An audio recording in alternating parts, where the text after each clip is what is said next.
What's going on, everybody? I am Double D, and welcome to the Double D Podcast, Episode 11, Playoff Prediction Edition. I am your host, always your host, Daniel DeForest, and here we are to the predictions for the NASCAR playoffs. It's finally here. We've been waiting for the playoffs this entire season. Had some really exciting races, some exciting, some not as exciting, but here we are. And we're going to be making those predictions later on in the episode. But there's someone really important I'm going to be interviewing today. And it is Jayder Nieves. And Jayder Nieves recently just visited Daytona. So I had to get him back here on the podcast for episode 11 to talk about his experience at Daytona. And he's here with me right now. Welcome to the Double D Podcast. Jayder, once again. Happy for you to be here. I appreciate it. Thank you. You're welcome. Okay, so, as I was saying, you were at Daytona. It was a really exciting race over there. I watched it on TV. It was insane watching it on TV. I can't imagine how it was over there at Daytona. But before we get into the review of the race and what you thought of all the events in the race, what was your experience over there before it? What was the atmosphere like at Daytona? The atmosphere at Daytona was amazing. Especially so, I don't know if the TV captured it, but 4 fighter jets took off from the airport behind the racetrack, and in person, it did not look real at all. It looked straight from a TV. It looked amazing. Also, too, with the helicopters were literally on top of me, literally above me. And they were and you had the soldiers going down the zip line with the green flag. It was just the atmosphere, the environment was just amazing. Even Daytona, even the president of Daytona said that this year was the most crowded Coke Zero 400 in 7 years, the most packed. That's awesome to hear. And I saw that clip you had on social media of the soldiers going down that big helicopter. Insane. I thought it was incredible. I mean, I was at Gateway a few times where they had the military jets and stuff, fighter jets fly by you. It's sick. Mm-hmm. And I like how NASCAR does that every single race where they have the military fly over. I think that's amazing. So. Also, too. Okay, go ahead. Also, too, got to meet my favorite driver, Austin Dillon, got a signature. Nice. What did you get signed? His 2012 nationwide rookie car Texas win. Yeah, and I believe Ricky Stenhouse won in 2012. I was about to say that was the same year he won nationwide championship. Glad I corrected myself there. But still, that's actually pretty good that in these younger years you got that car and you were able to get it signed. Yep. So, pretty good experience. I'll share the photo to everyone here on the watching this. But okay, of course. That was how pre-race was for you at Daytona. Anything else you'd like to share? No. So far it's been amazing at Daytona. No rain. Yes, no rain. I was happy about that. I didn't have to do a late stream or an early stream or have to wait around. So, I know that feeling. Okay, so now we're going to talk about the race at Daytona. I thought it was a pretty interesting race. I mean, of course, you're not going to have cars as racy at the beginning. But right after they had that caution for Casey Mears, all the chaos just picked up. And I guess that was because other drivers were trying to race for stage points. I mean, of course, you had Ryan Blaney start on pole, William Byron start in the back. His crew chief got ejected, and he failed inspection, I think, 3 times. So he had to serve a 1-lap penalty, and that sent him a lap down. And, of course, Casey Mears blew a tire, hit the wall, and then William Byron, of course, barely avoided that. Had to get a little bit of repair for his car being damaged, but he was able to get that done. So, and then it was after the restart. And I just find it crazy that all the drivers were really racy at this time, because you would expect early in the race at Daytona that they wouldn't be as racy. But then you had a playoff contender, Tyler Reddick, get wrecked along with Todd Gilliland, and Tyler Reddick's day looked like it would be done. Yep. And I mean, honestly, with him hitting the wall, I thought his day would be over. But somehow they were able to fix it enough where he was able to stay out on the track. Impressive by that 23-11 team.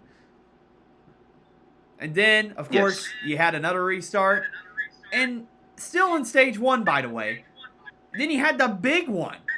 And the big one, I got to get your On reaction lap on this. 27. Yes, on lap 27. Like, there were some big names involved. And unfortunately, my prediction, Kyle Busch, was not able to finish. Well, he did finish the race multiple laps down, but he was involved in a wreck that cost him the win. He's really disappointed about that. He's been really going through it with RCR. And then you had Bubba Wallace. Was looking like he was going to be really racy.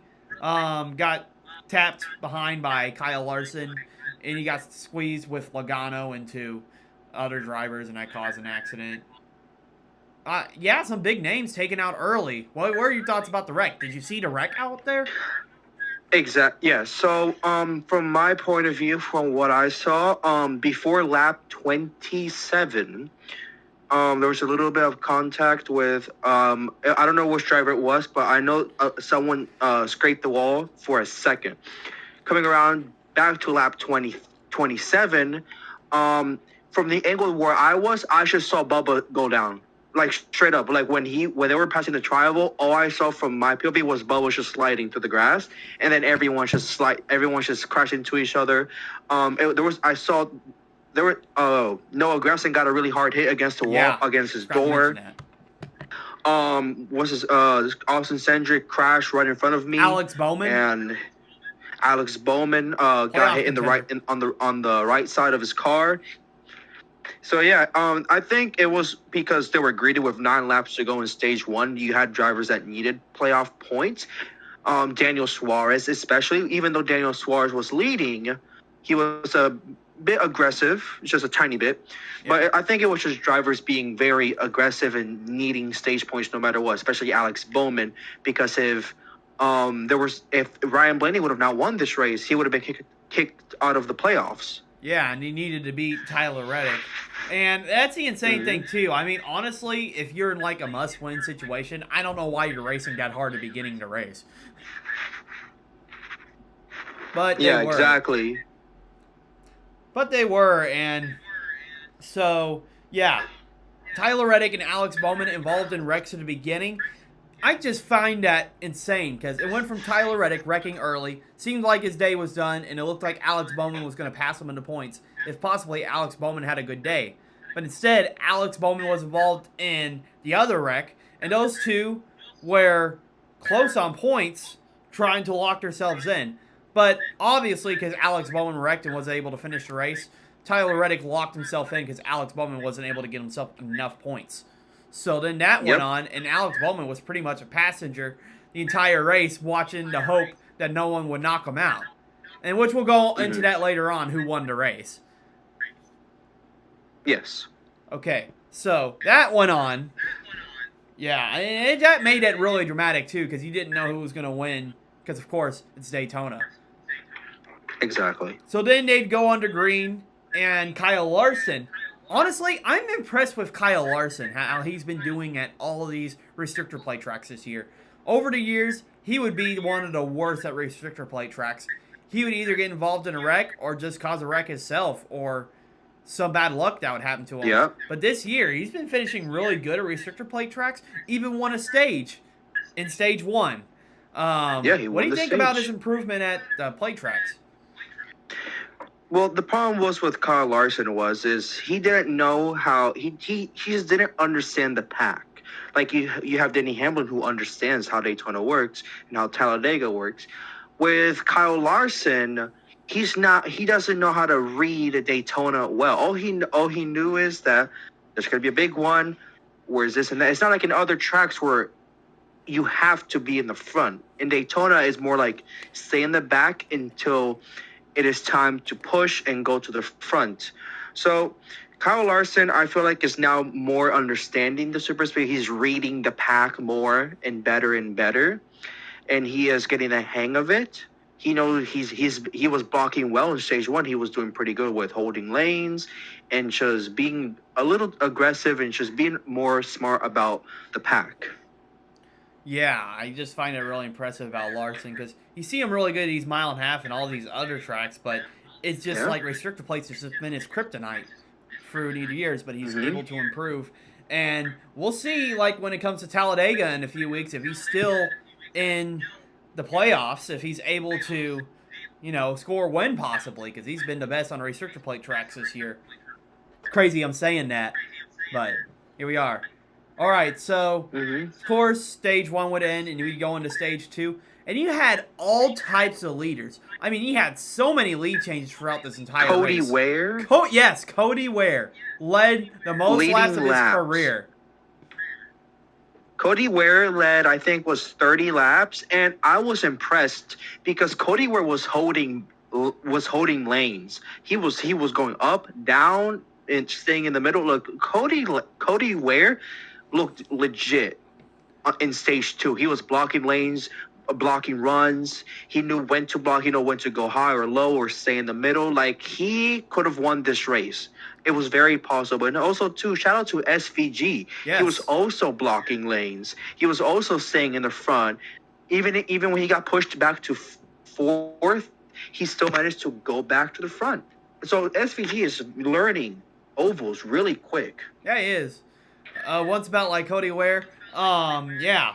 He's been struggling throughout most of his career in Daytona. He was trying to turn it around. He had us thinking that he was going to win it for a little bit.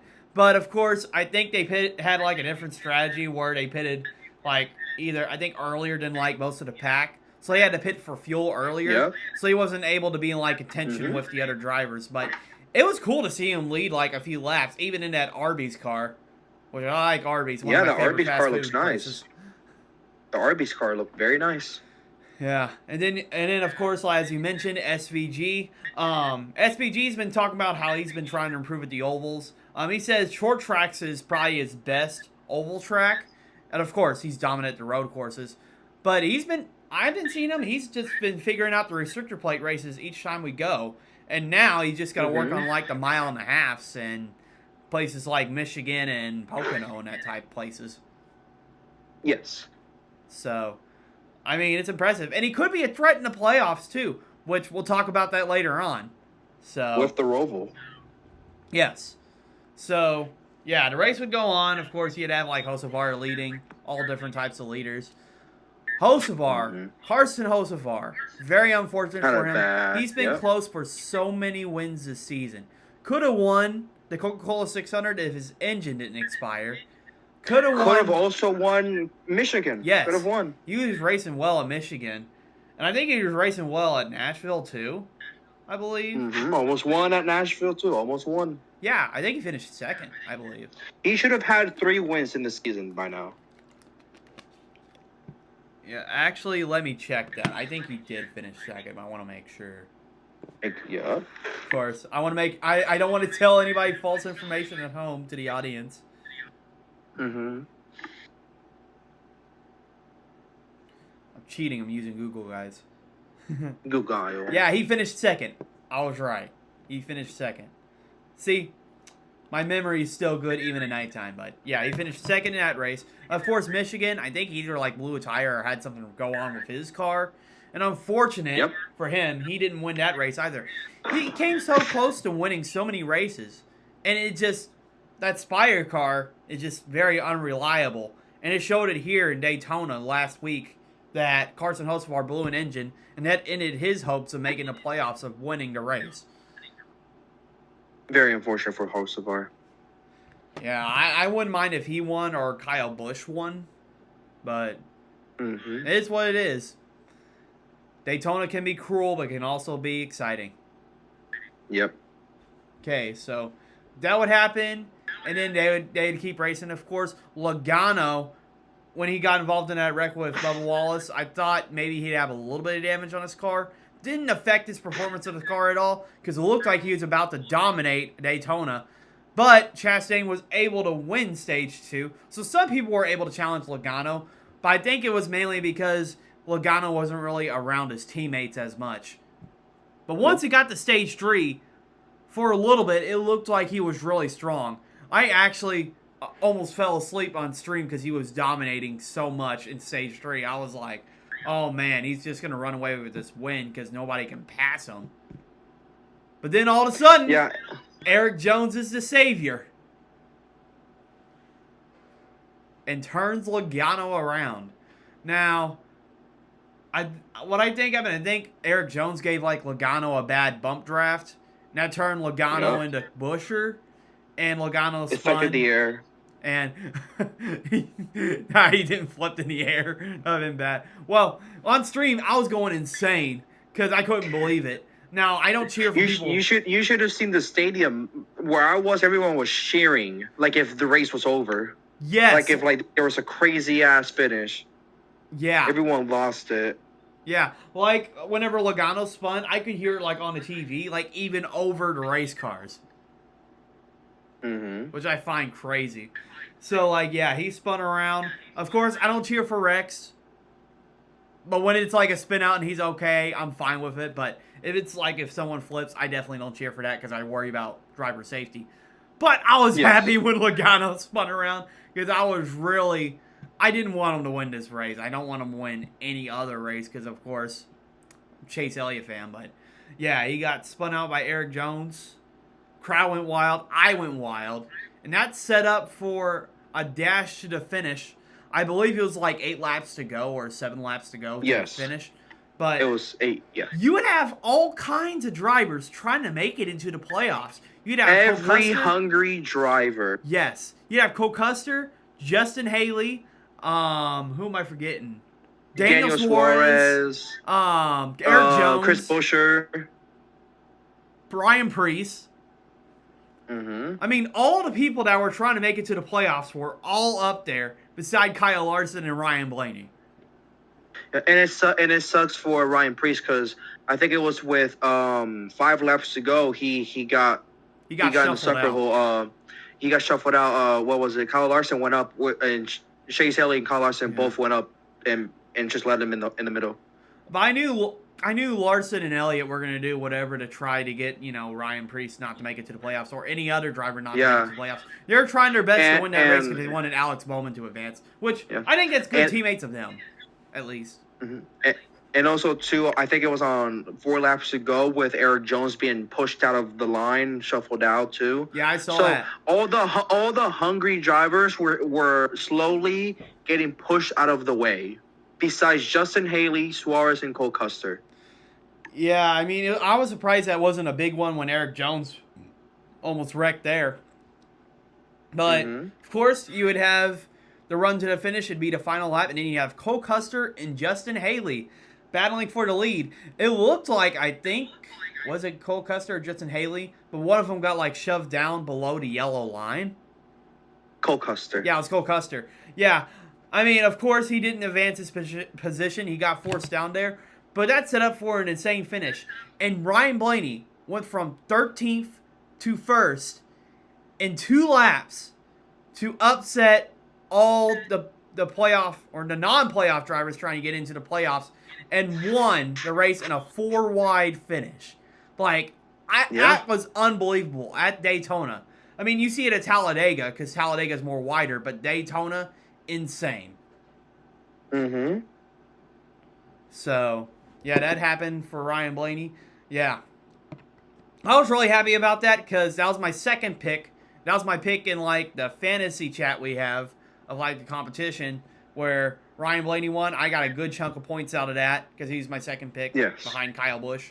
But, yeah, it was insane how he went from the back to the front to win that. I mean, you can't really be surprised, though, because he's, like, the pole sitter. But Daytona's kind of strategic, too, because you got to play it like a chess match. You just got to, like, be patient and go for your move when you can. Yes. So that happened. So we're going to take a look now at the top 10. So, pulling it up real quick. I should have had it pulled up already, but I'm slow. Not as slow as Cody Ware, but... Wild. Yeah. Okay, so here's the top 10. Of course, as I mentioned, Ryan Blaney won the race. But watch this, guys. So many drivers trying to make it into playoffs to win the race did not make it. And look how many cars finished in the top 10.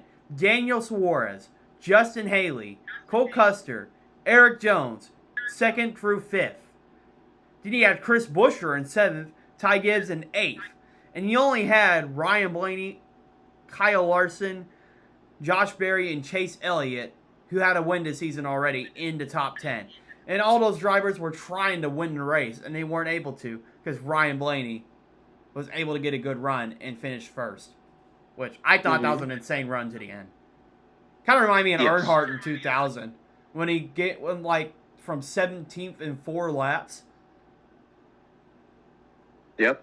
That was just crazy. It shows you how good that Penske is on at the restrictor plate tracks with what cars 100%. Penske is very good at super speedways. They just can't execute. True. Most of the time. They were finally able to execute tonight. Well, thank goodness it wasn't Logano, but... Oh, man. Okay, so now we're going to talk about the NASCAR news, and then we're going to go ahead and do the playoff predictions soon. So stay tuned, and we're going to talk about this. Okay, so Connor Zillage. It was just announced that, well, first, he won with Parker Kligerman at Daytona, the race before the Coke 0400. Won with Parker Kligerman. I was happy about Parker Kligerman winning that race because Parker Kligerman... Redemption from the Truck Series. Yes. He was supposed to win in the Truck Series. He won that race, but then he got disqualified. I mean, I thought that was really awful. But then finally, he won it with Connor Zillage, and although the win, well, I think the win does the win count for him, or does it count for Zillage? I know it counts for Zillage because that's Zillage's ride, and he was the one that put it in pole. He started the race. Yeah, that's true. He started the race. But the trophy belongs to Parker though. Yeah, I think the win and the points went to Zillage, but he didn't get the playoff points. No, Zillage got every point. He got all the win points and stuff because that's his car and he was the one that started it. Parker Kligerman, only thing he kept was the trophy. That's the only thing that it was belonged to him, the trophy. But under he was the driver. But under NASCAR regulations, you don't get playoff points, but you do get like the points for like the regular season championship and stuff like that. Yes, exactly. So, yeah, I was excited about that, and Connor Zillage signed a new deal with Trackhouse. So the reason why Trackhouse booted Daniel Suarez, they're going for the young gun, Connor Zillage. And let me tell you guys, Connor Zillage is looking like he's going to tear up the Cup Series because he's winning multiple races in Xfinity, won so many road courses, even could compete with SVG and even beat him a couple of times, which I find that really impressive. And he's also good on ovals too. So I feel like if Connor Zillage can like learn the Gen 7 car, he's going to be a threat in the Cup Series. That's not a prediction, it's a spoiler. And you guys can come back if it doesn't happen somehow, but I don't doubt it with Connor Zillage. He's got the talent, he's got the speed. Yes. So, yeah, I'm excited about that. It's a multi-year deal, so we're going to see what he can do. Correct. All right, next headline. So, as announced a month or two ago, Ram is making its return to NASCAR in the Truck Series. And Colleague, they're going to be running with Ram in 2026. And I find this really interesting because Colleague right now is with Chevy in 2025. I think they'll still be with Chevy in 2026 because it hasn't been announced that Ram or Dodge will still be in the sport. But they're going to have 2 manufacturers, which I find that really interesting because I think that's rare for NASCAR. What do you think about the whole situation, Jayder, with Ram going to Colleague? Ram, I was surprised. I was in shock because, Colleague Racing it's been a Chevrolet team for forever. I mean, Colleague has also been with Ford when Colleague first started the NASCAR Cup Series back in I think it was 16, 14 around there. They were a Ford team. And then they were, I think, Toyota after that, or they switched fully Chevy. But I think this is interesting because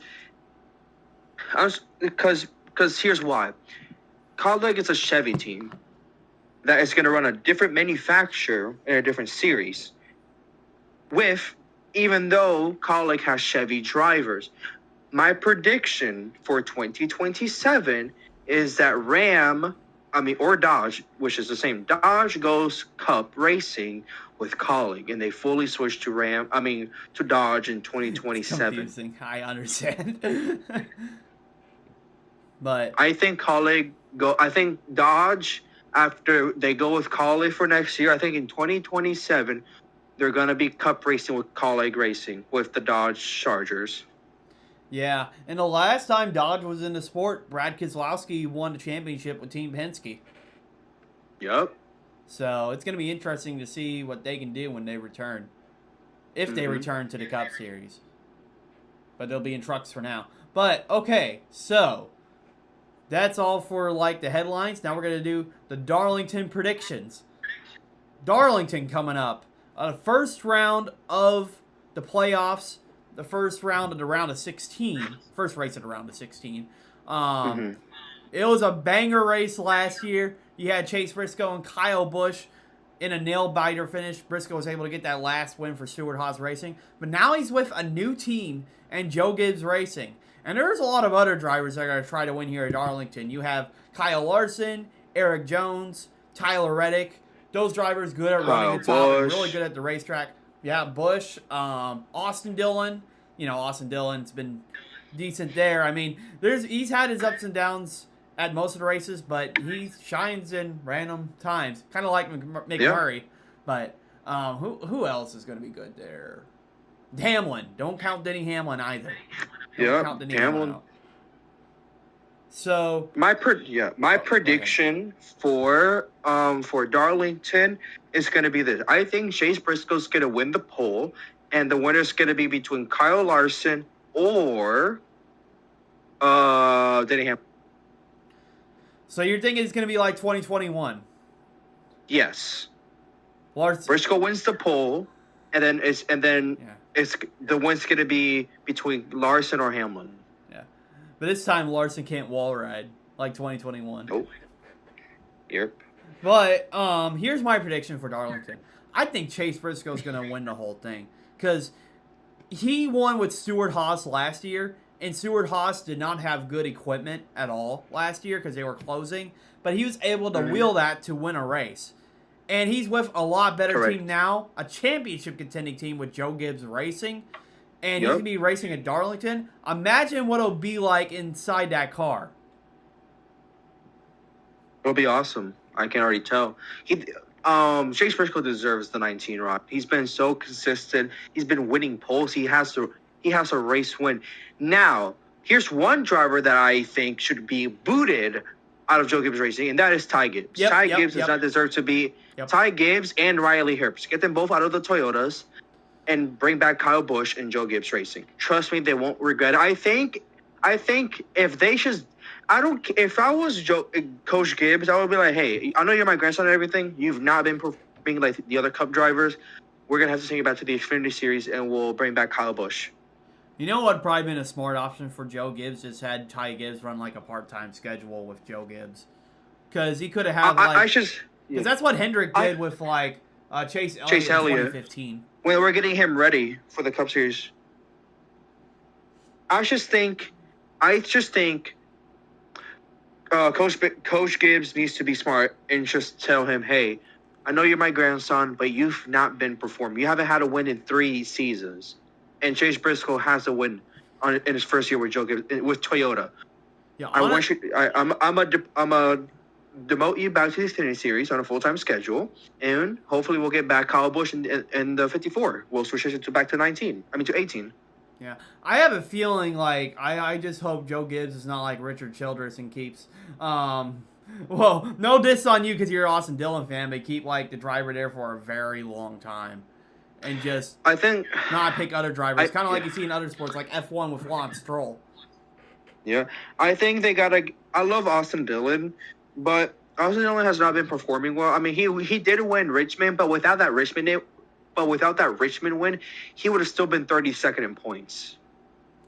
Agreed. Well, not 32nd, but he'd be low. Yeah, he'll be like in the 20th. But I think Here's the best setup that RCR can have. Jesse Love. No, not Jesse Love. Put Carson Hocevar in the 8 and Jesse Love in the 3.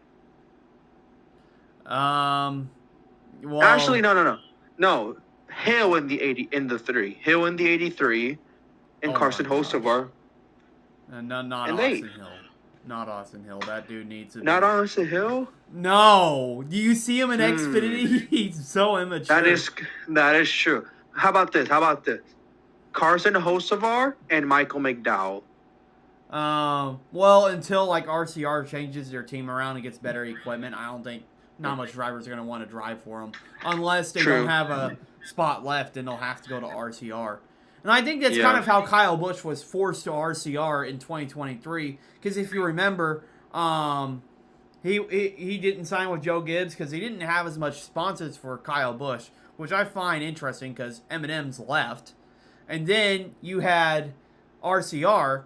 They didn't have as good equipment, but what Kyle Busch wanted was to pay, and he wanted the sponsorship. RCR had that. So he went over to RCR. Yeah. Did good the first season he was over there, but the last two, it's been not good for him at all. But that's what happened to Kyle Busch there. And also, another take I got as well. I think Austin Dillon is better than Ty Gibbs, and here's why he's better than Ty Gibbs. He is. Austin Dillon, I mean, most of the time he does run mediocre. He's not the best driver, but he wins races. He wins races here and there, and that's what you need to be in the Cup Series, is just to win races. Correct. So the thing with Ty Gibbs is Ty Gibbs won the championship in Xfinity his rookie year. Yes, we get that. But the Cup Series is a different level. Like, no disrespect to the Xfinity Series. Yeah. But the Cup Series is a different breed. Well, cars are different. Cars are different. Drivers are aggressive. Drivers don't care. Like you gotta do what you gotta do. But I just think. Don't get me talking about the Truck Series. Yeah, I think they need to demote back to the Xfinity Series and get rid of Riley Herbst because Riley Herbst is awful. I'm sorry, but Riley Herbst has been in good equipment his entire career. He's never been in a bad equipment and only has 2 wins. That's it. 2 wins with championship equipment. And Ross Chastain's over here winning in Nieves Motorsport equipment when he was in Truck Series. Yeah, I was about to say. And then when Ross Chastain won Daytona with Colleague Racing. And it's ridiculous. Riley Herbst, I'm sorry. I understand why they picked him because of the sponsorship, but he's not a good driver. He's had championship equipment all his life. Look at Parker Kligerman, bro. Yeah. Bro won in the Truck Series with mediocre equipment, and he just won with Junior Motorsports first try. Yeah, NASCAR sometimes can be like just a sponsorship sport, and the team just needs like the money and stuff, and they got to pick that over talent. Unfortunately, I think this. Here's what I think: put Ty Gibbs in the 2311 car, and bring back Kyle Busch in the Joe Gibbs car. I was thinking the same thing, but yeah, we're gonna have to do one episode like where I'm talking about like the silly season. I'm gonna have to do a couple of weeks of research on that because it's really not that. It's really difficult, really, to talk about the silly season with all like the uncertainty because of all the lawsuits that are going on. Like Correct. Rick Ware, Legacy has their lawsuits. 2311, Front Row has their lawsuits. I mean, it's insane what's all going on. The legal drama going on with NASCAR and these teams. Yeah. But, yeah, I'll have to go over that in a different episode. But now, the moment you guys all been waiting for, playoff predictions. So, it's that time of year. Of course, NASCAR has like a round of 16. You go from 12 to 8 to 4. And then whoever wins at that 10 race stretch, that final race, which is only one race at Phoenix, will be the champion. So here, Jayder and I are going to go over some brackets that some people have sent in to the podcast that we're going to go over. But starting first, we're going to go over Jayder's bracket. So, Jayder, you want to talk about your bracket? And why you have those drivers in those type of spots. So I have round of 16 Bowman, Dylan, Barry, and Tyler. Here's why: Alex Bowman has not had a good season, and he's been struggling. Okay, yeah, I can And see that. he hasn't performed well. I don't remember the last time he had a top 10, but it's been a while, and a top 5. It's been a hot minute. But I don't know, something about this 48 team. I don't trust in them. And Austin Dillon too. Like, he's my favorite driver, but if it wasn't for that Richmond win, let's be honest, he wouldn't be in the playoffs right now. Exactly. And Josh Berry has not been good at all. I mean, yeah, the first half of the season he was great, Yes, but exactly. he disappeared. And Tyler Reddick disappointed. No wins, 0 wins in the regular season. So, yeah, if it wasn't for that, if it wasn't for Alex Bowman crashing, he would have not been in the playoffs either. Yeah. Reddick wasn't really able to get some playoff points either, so I can see him getting eliminated in the first round. Yeah. Bubba Wallace, I have, so for the round, I have Bubba, Cindric, Chastain, and SVG. Here's why I have Bubba out on the round of 12. He's been decent, really good. He's been finishing well. He won Indianapolis, and he finished good in Iowa. The reason why is because this is his first time ever in the playoffs. It's his first time winning a regular season win. So the thing is that he's not experiencing. What are the tracks for the round of 16? Round of 16, you got Darlington, Gateway, and New Hampshire. Darlington, Bubba, I don't think I've ever seen do good in Darlington. But he's had good short track speed, so I feel like he'll be good at Gateway and New Hampshire. Even it out. Gateway, yes, and New Hampshire, yes. Will he win? Probably not. It's probably going to be Christopher Bell winning New Hampshire. I can call it right now. Yeah. Then I have Cindric. Because I know this might sound mean, but he's not good. Oh, no, I can see him getting eliminated in the round of 12. I think he went to the round of 12 before in, like, his rookie year in 22. Yeah. I think he did make it to the round of 8, I don't remember. But what are the tracks for the round of 12? And Jayder, I think I'd like to make a correction on you. I think Bubba Wallace did make it into playoffs in 2023, but he just didn't win a race, and he got eliminated in the round of 12, I think. Oh, yeah, okay. Well, what are the tracks for the round of 12? Round of 12. Round of 12. I think it's oh shoot. Did I mess up the schedule again? I said Gateway in New Hampshire. I think I got it right though. Okay. Okay, I'm gonna look this up. I'm gonna check myself real quick. Okay. Okay. Come on. Okay, guys, I do know my tracks, so don't roast me in the comments. It's Bristol. I keep getting New Hampshire mixed up. I don't know why I keep doing that. New Hampshire is in the round of 12. That might be why I keep getting the two mixed up, because they're so close. But actually, the races are Darlington, Gateway, and Bristol. But still, I see Bubba Wallace doing good at Bristol because it's a short track. Yep. But Austin Cindric is not good at either of those tracks. No, he did win Gateway last year. Gateway because of Ryan Blaney running out of gas. I think Gateway will be Cindric's best shot of moving on to the next round.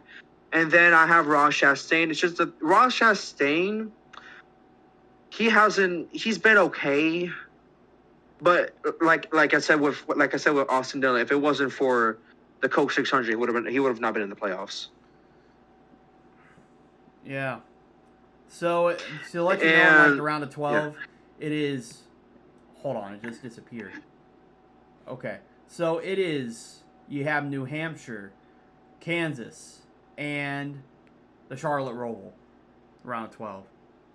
Okay, and then SVG I have in the round of 12 exit just because he's not good at the ovals. The only track he might have a chance of moving on is the Charlotte Roval. Yes. That's just me being honest. Bristol, I don't think he's ever raced Bristol. I think he did once, didn't finish well. But he's improved on the short track, so I think it might be different. What was the other track? For what, round of 12? Yep. It's New Hampshire, Kansas, and Charlotte Roval. He's not good of. I don't think he's ever been. He's been okay, I don't but think he'll New be good at Hampshire. Kansas. I don't think he'll be good at New Hampshire. But his saving grace is the Charlotte Roval. That's the track that he will do the best. If he wins, then congrats to him. But I think I think the only driver that is gonna get a run for his money is AJ Allmendinger. AJ Allmendinger is gonna he's probably gonna chase down SVG in that race. Don't forget Kyle Larson dominated that race last year. Kyle Larson as well. And then for the round of 8, I have Briscoe, Logano, Blaney, and Elliott out.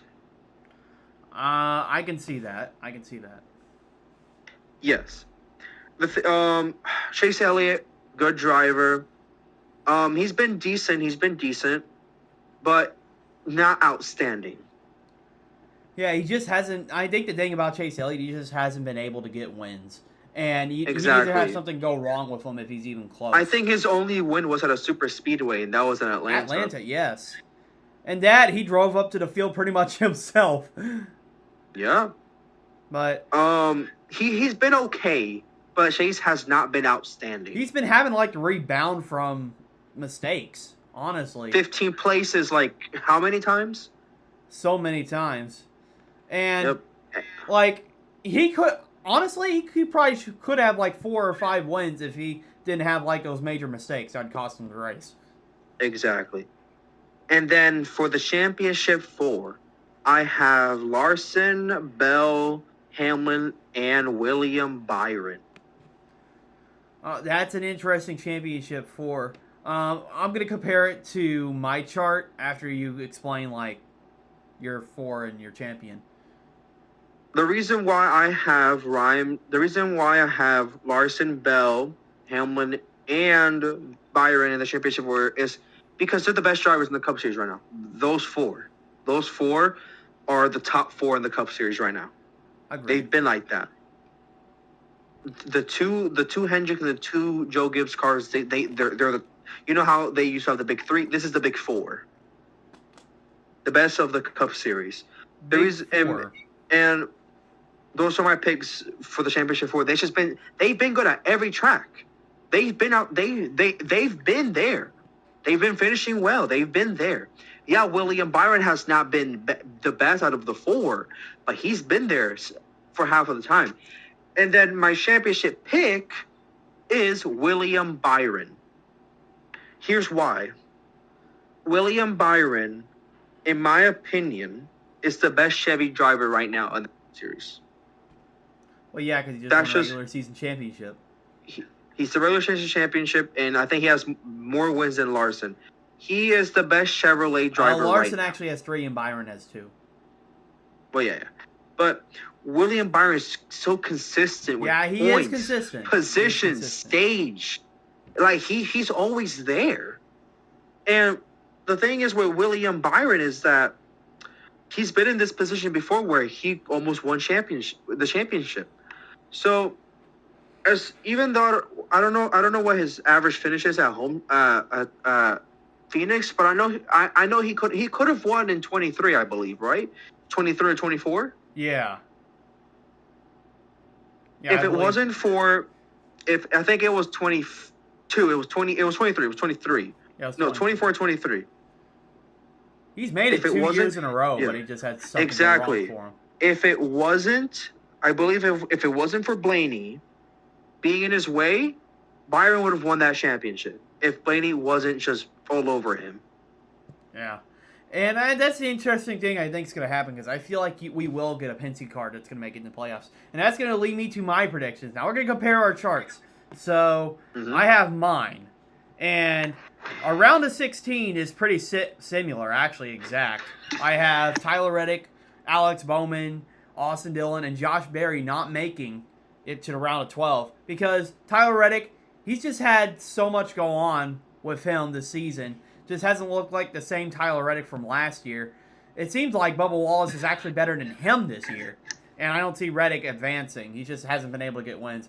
Alex Bowman, for the entire summer, has just not been doing good. And that seems like it's going to continue into the round of 16, unfortunately for him. Then Austin Dillon, I don't see him getting far. I mean, he could pull off a miracle maybe at Darlington or maybe at Bristol, but those are, to me, are like his best chances. And overall, throughout this entire year, beside Richmond, he has not been running good at all. He's actually really low in like regular season points. Same with Josh Berry. Looked good the first half of the season, but he's just been nowhere for the rest of this season. So I don't think he's going to make it to the round of 12 either. He may have a chance because Gateway's a short track and Bristol's a short track, but I don't see him advancing. So here's the round of 12. And this is where I think it's going to get interesting. I have the wild round. Well, I have 4 of them going out. I have 2 Penske cars and both Trackhouse cars. I have Joey Logano, Ross Chastain, Austin Cindric, and Shane Van Gisbergen. Now, the reason why I have Logano, besides his win at Texas, where he got lucky with all like those crazy restarts and stuff, he has not been that good. I mean, he's had a few good runs where he could be in like top 5 and the top 10, but he just hasn't looked like a championship caliber driver. Now, he did pull it off last year where he won opening race at Atlanta, which was a restrictor plate race. I'm not calling it Echo Park, guys, but he won a restrictor plate race, and there's not a restrictor plate race in this round. So he's actually going to have to find a way to find speed at Darlington and all these other tracks. Now, he did win Gateway in 2022. They won at Bristol a couple of times, but Bristol was back in like the Gen 6 car, and Gateway was back in 22. But I see him getting through around 16, but I think the round of 12 is where it's not going to go good for him because there's going to be other drivers that are going to be more consistent and going to be more going for the win than what he would. And I just don't think it's a good set of tracks for Logano to make it through out of the round of 12. Actually got eliminated in the round of 12 last year, but was able to advance in the round of 8 because Alex Bowman getting disqualified. So yeah, exactly. Logano last year did not do good at all. Like you said, if it wasn't for Bowman being eliminated, Logano would have not been the 2024 championship. It would have been William Byron. Like, honestly, I think it was the most fraudulent way to win a championship of all time last year. Like, I literally crashed out. All because of that decision. I did too. I did too. And then you got Ross Chastain. Chastain, kind of like your reasons. Chastain, he only won the Coca-Cola 600.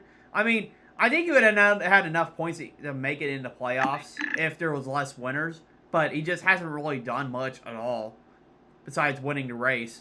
I mean, he's had a few good runs, but just hasn't showed championship caliber. So I see him getting eliminated in round of 12. Now, he did win Kansas last year, so he may be fast at Kansas. But I think that's his only shot. Yeah, Logano's shot is in Kansas. True. And then I got Austin Cindric. I just don't see Cindric getting that far. As you said, he just hasn't been as good this year besides his win at Talladega. But he does have a few playoff points.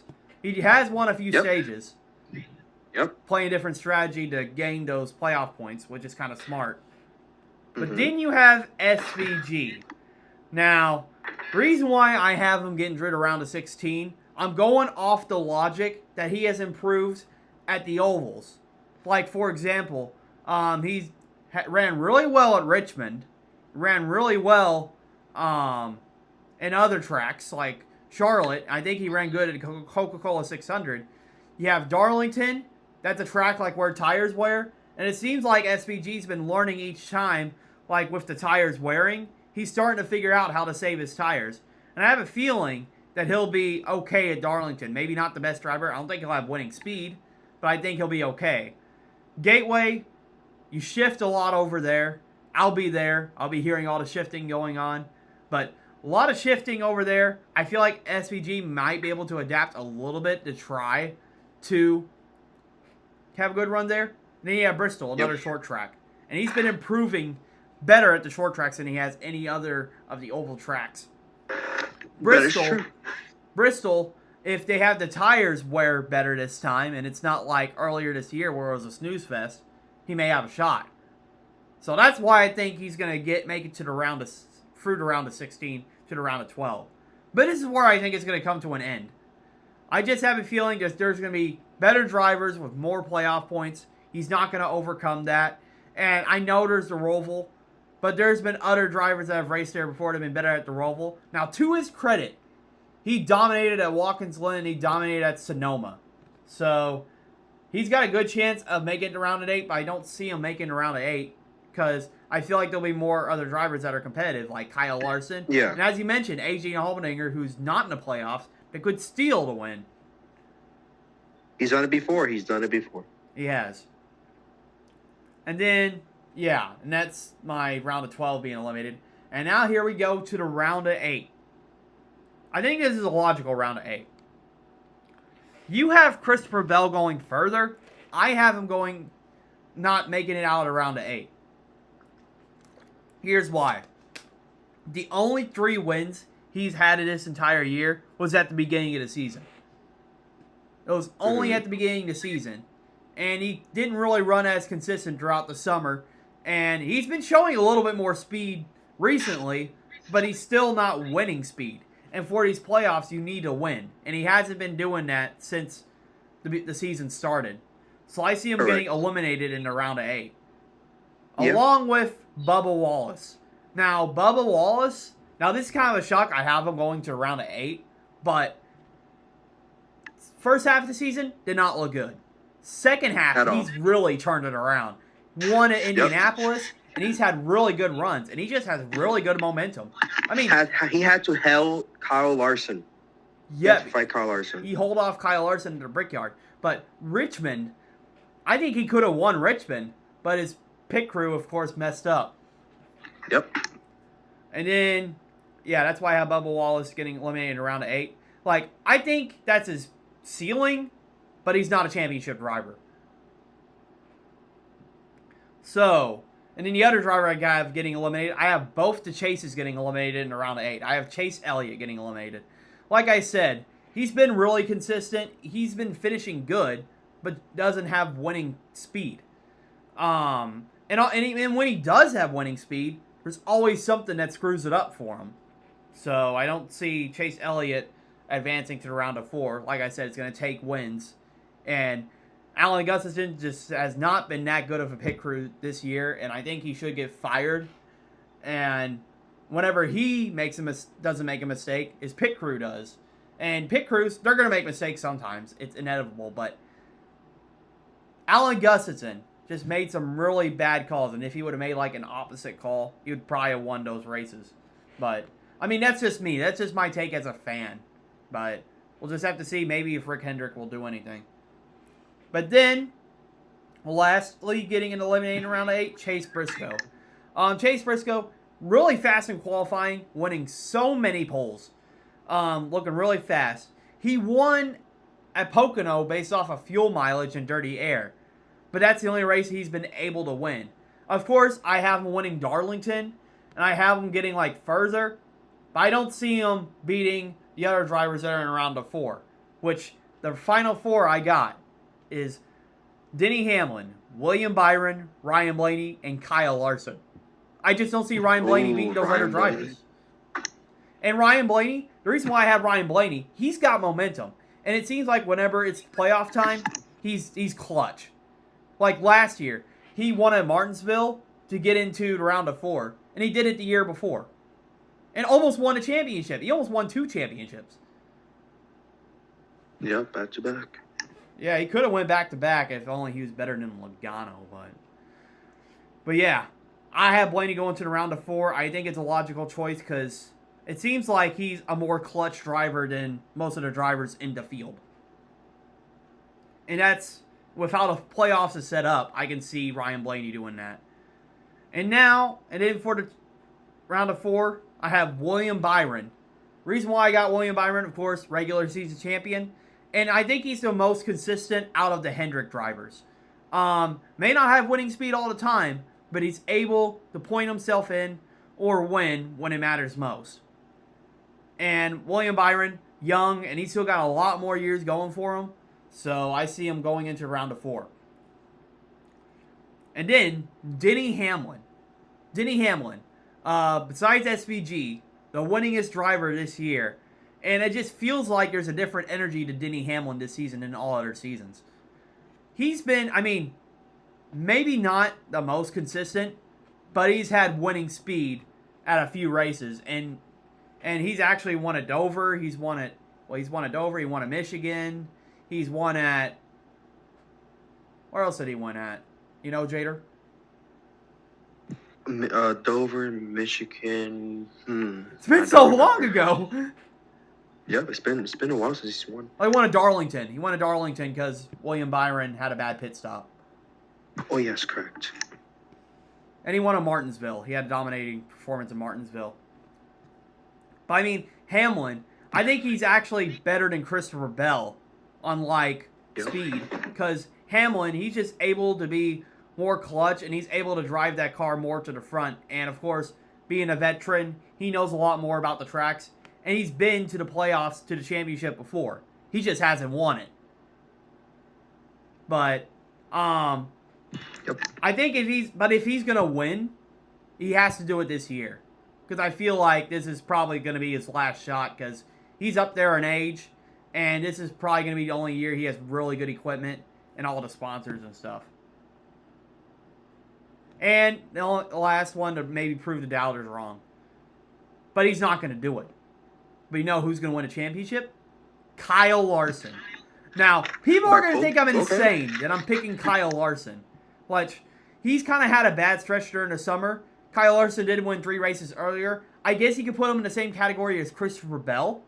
But Kyle Larson, I feel like he's similar to like what Ryan Blaney is. Maybe he doesn't have the best races during regular season, but he clutches up in the playoffs. The only thing about Larson, though, in this Gen 7, he either wins or he wrecks. But I have a feeling with the schedule of tracks that we got, he's going to win more than he wrecks. And that's why I have Kyle Larson going into Championship 4. He's won at Phoenix before, won a championship in 2021. I feel like he'll win his second one in 2025 at Phoenix. Yep, I agree 100%. So, yeah, that's my tier. So now we're going to take a look at the other brackets. We're not going to, we're just going to talk about them, short. We're not going to, do it really long. But, okay, here's the first one. So the first one, he has Christopher Bell winning the championship.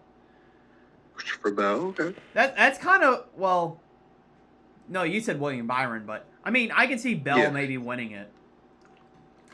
He has that clutch to him as well. If you remember 2022, whenever Chastain did that wall ride, Bell won himself in. Yep, he did. He did win off of speed. So, yeah, and then he made it to the championship 4 in 23, but he had a tire go down. Yeah. His championship was robbed.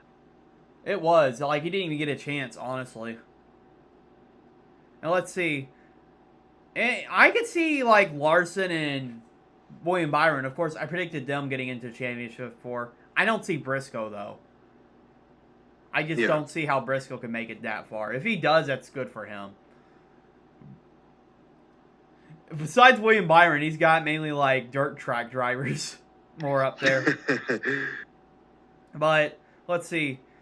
Oh, I can see Chase Elliott getting eliminated in round of 8. Logano, I mean, I could see him potentially getting to round of 8, but he's not getting to the championship 4 because it's odd year. Yeah. Ryan Blaney, I doubt Blaney gets eliminated in round of 8. I have a feeling that he will have that clutchness to him. Yeah, I agree. I'm kind of going through this backwards. I meant to start with the round of 16, but whatever. But, okay, round of 12. Bubba Wallace, Austin Cindric, Denny Hamlin, Josh Berry. What I find crazy is that he has Denny Hamlin getting eliminated in the round of 12. I mean, I know Denny Hamlin hasn't had his best races, but I don't think he's going to be that bad in the playoffs. Mm-hmm. What has me more shocked, though, is he has Josh Berry getting into the round of 12. Maybe because of all the short tracks there is. We got Gateway and Bristol. He is a short track guy. I mean, that's maybe his chance where he can get up there. But I don't see him still getting past round of 16 just because he just hasn't been that good besides Las Vegas. Yeah, exactly. Las Vegas, he did win. Suarez almost won that race if it wasn't for the fuel mileage. Yes. And of course, round of 16, similar to what Austin Dillon, as I said about Josh Berry. I just don't see Austin Dillon getting past round of 16. He's right about Austin Dillon, I believe. The only driver that he has different besides my list and your list is Ross Chastain, which I can see that possibly going on. But I have a feeling Ross Chastain's going to be somewhat aggressive, and that aggressiveness is going to get him to the next round. But it's going to bite him in a round of 12. Exactly. So, okay, let's take a look at the next list. Let's see. Now, this guy, similar to you, has William Byron winning the championship. Mm-hmm. And let's see, his first round of 16, he has Austin Dillon, SVG, Austin Cindric, and Josh Berry. I do find that realistic, because there could be a chance SVG doesn't perform in the first round, so I can see that happening. He just needs to run mediocre. Yeah, maybe like top 20. Also, too, people need to give Austin Dillon more credit because he's been in the Cup Series since 2014, and he's made almost all of them. He's missed like 3. He's missed the playoffs 4 times since 2014. Yeah, I don't doubt that. He just hasn't had championship speed. Exactly, I know what you mean, but this, yeah. Yeah, and then of course he has SVG, Austin Cindric. Maybe I could potentially see Austin Cindric getting eliminated in the first round, but I just don't see him being that bad because I have a feeling he'll have a good shot at Gateway.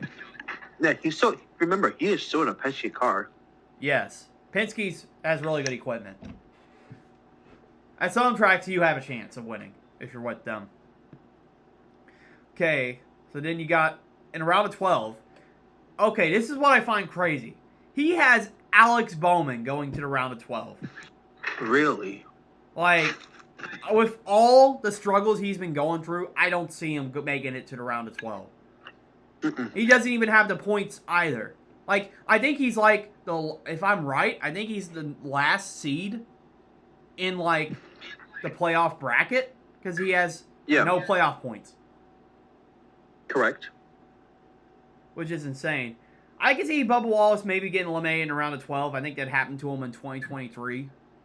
Okay, so here's the playoff standings. Larson, Byron, Hamlin, Blaney, Bell, SVG, Elliott, Briscoe, William, Wallace, Cindric, Chastain, and then on the final in the 12th spot is Logano, and then all the way at the bottom is Alex Bowman with -5.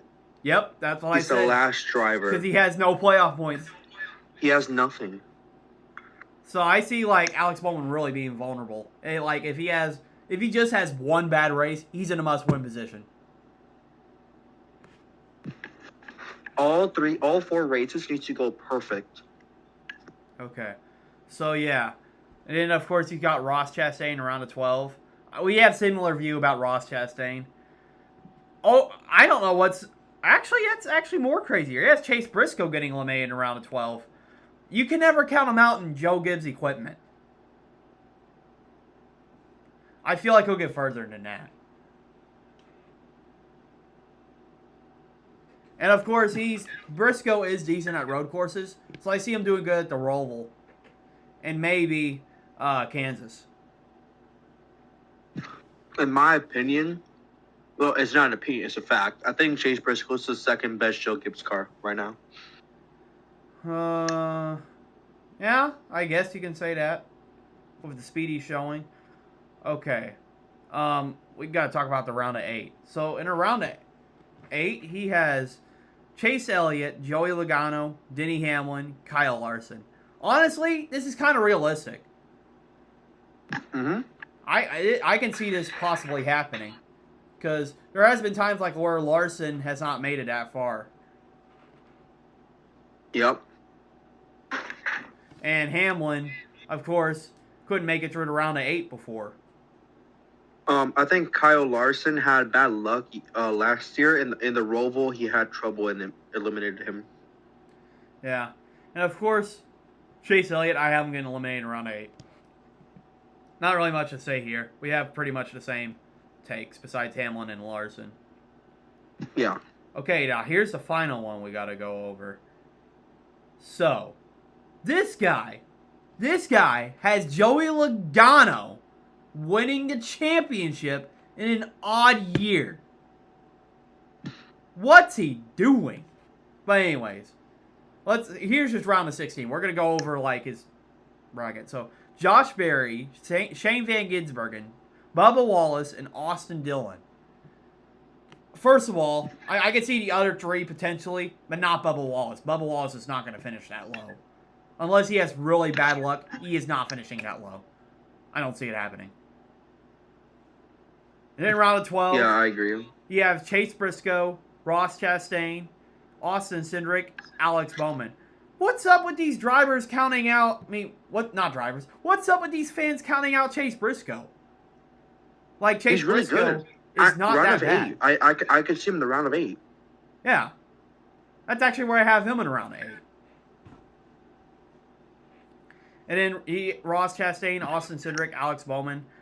I can see maybe Chastain and Cindric, but not Bowman. Bowman, I don't see him advancing, as I talked about him, not having no playoff points. And then you got the round of 8. He has Tyler Reddick, Chase Elliott, Denny Hamlin, Christopher Bell. Okay, I do agree with Elliott, Hamlin, and Bell. I can see them getting eliminated in round of 8. But not Tyler Reddick. Tyler Reddick is not even making it that far. His peak this year is round of 12. He just hasn't been running the same as last year. Last year, he had multiple wins. This year, he doesn't even have one win. And he's just been not as consistent at all. So I don't see Reddick getting that far. Round of 4, he has Ryan Blaney, William Byron, Kyle Larson, and Joey Logano. I agree with those three, besides Joey Logano. No way in hell Joey Logano is winning the championship this year. Like, make me a meme if he does win the championship, but it's not happening this year. Like, fast forward to 2026. He may win because it's an even year. Not winning this year. Not winning this year. I had the statistics to prove it. There was no restrictor plate track in the first round, and there's not his best tracks coming up. So, I don't see it happening for him. So, okay. So, what were your thoughts about these brackets, Jayder? The ones I disagree with is Logano winning the championship. It's just his car is good, but he's not showing championship for good. Mm-hmm. Yes. And then the one I agree with the most is Christopher Bell. Just because Christopher Bell, he was robbed 2 years ago out of a championship. I think it was last year or the year before. He was robbed. He would have been the champion if it wasn't for his tire going down. I think he's going to have redemption this year. I do agree with the round of, I do not agree all the way with the round of 12. Josh Berry has not shown any speed at all. He's been off the radar. He was good for like 10 races of the season in this speed. Ross Chastain has been more consistent and better than Josh Berry. I'll flip them. Yeah. All right, so that's some good takes. Last question. So we did the playoff predictions. I have one more question. For like people that have been like on the podcast multiple times, first time I asked them about like their favorite diecast and stuff. But what was your favorite paint scheme from Daytona? I'm gonna start off with mine. I think my favorite one is actually Ryan Preece's. I just like the Capri Sun Little Bites. It kind of reminds me of Chris Buescher's Cinnamon Toast Crunch paint scheme from earlier this year. I think it's creative. My favorite paint scheme from this year, from Daytona. I was there in person. I saw this car lead laps. I have to go with Cody Ware's Arby's car. Seeing it lead laps, and it's just him being good with the Arby's car. I love it. That was my favorite paint scheme from the whole event. Yeah, that's insane. Like, it was insane he was leading those laps. Well, yeah, that was crazy. Okay, So that's the end of the Double D podcast. That is our playoff predictions. Leave a comment about your playoff prediction and what you think's going to happen in the playoffs. Do you like my takes? Do you like Jayder's takes? Are we both wrong about something? What do you think? Just comment below about the whole thing. Please like and subscribe. Subscribe at Yes. 2DD. Yes, subscribe. And you'll get more detailed podcasts like this and some great conversations, of course. Thank you for joining, as always, Jayder. That was pretty fun. Yeah, of course. Talk about your experience in Daytona. It's always and fun. The playoffs. Mm-hmm. It's going to be exciting, these next 10 races. I cannot wait. All right. Have a nice night, Jayder. I appreciate it.